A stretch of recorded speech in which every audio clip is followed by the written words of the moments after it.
On April 9, 1865, at Appomattox Courthouse, General Robert E. Lee, commander of the Army of Northern Virginia, surrendered to Union General Ulysses S. Grant. For much of the country, the Civil War was effectively over. But far to the west, in the Indian Territory, weapons had not yet been laid down. There, the war would continue for months. One Confederate general remained in the field, Stand Watie, a leader of the Cherokee Nation. Within a few months, he would become the last Confederate general to officially surrender.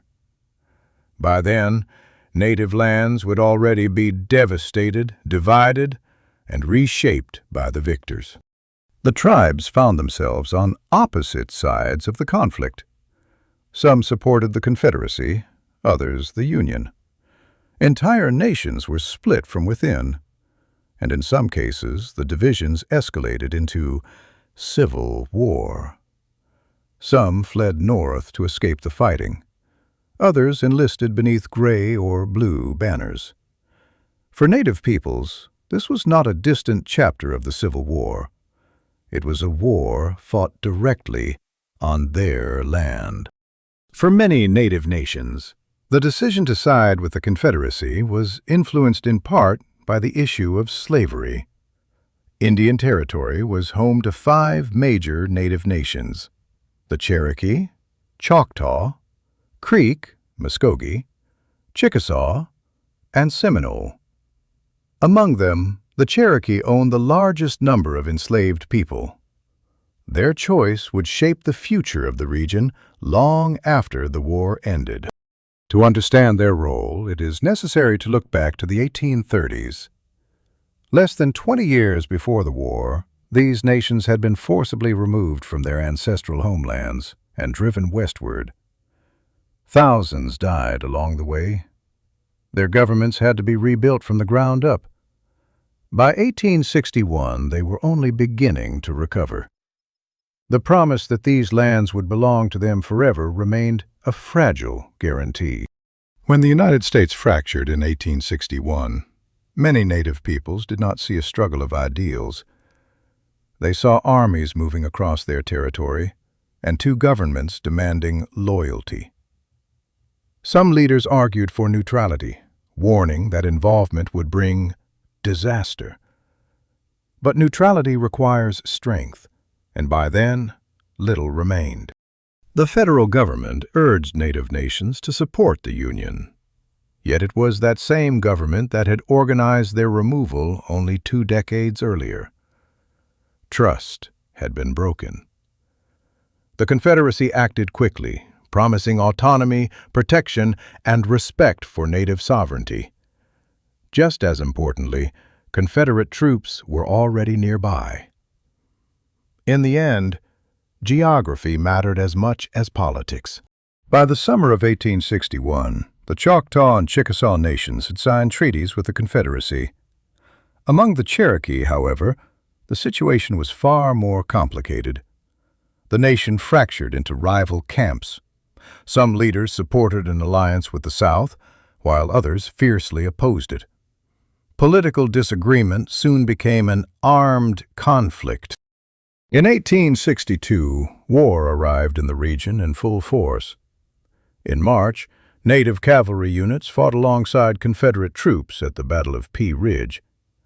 After the Confederate defeat, Northern newspapers accused Native soldiers of scalping Union dead. Whether these reports were accurate remains debated, but they intensified hostility and shaped public attitudes toward Native forces for the rest of the war. The largest battle fought in Indian Territory came in the summer of 1863, the Battle of Honey Springs. White soldiers, Native troops, and units of the United States colored troops fought on both sides of the field.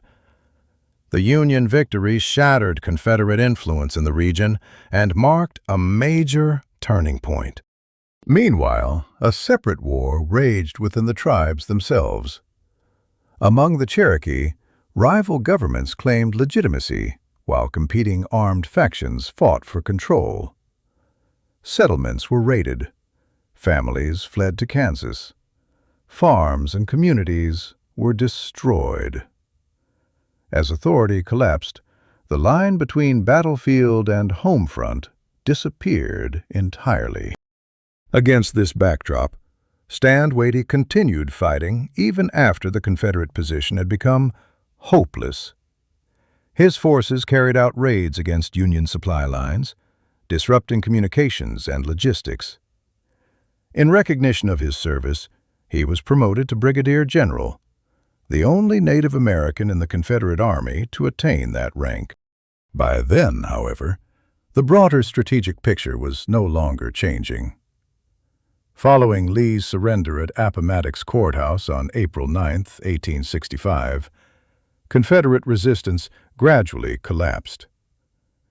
On June 23, 1865, Stand Watie officially surrendered. With that, military operations came to an end. For the native nations, however, a new phase was beginning, a political one. In 1866, federal authorities demanded that existing treaties be renegotiated.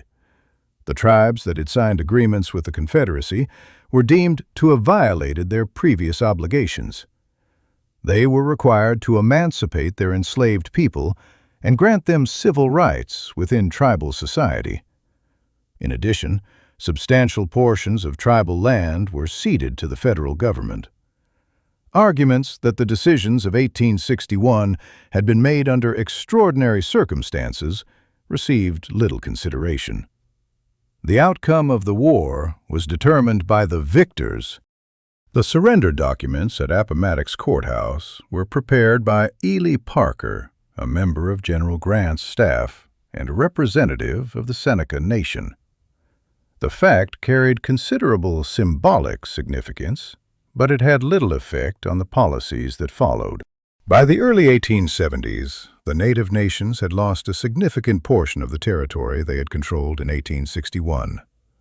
Their autonomy steadily diminished, while federal authority continued to expand.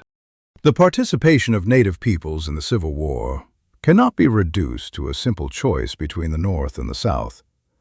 They formed alliances, divided among themselves, fought, fled, and struggled to preserve what remained of their self-government. Yet the outcome was ultimately the same, regardless of the path chosen. The space for independent decision-making became even narrower.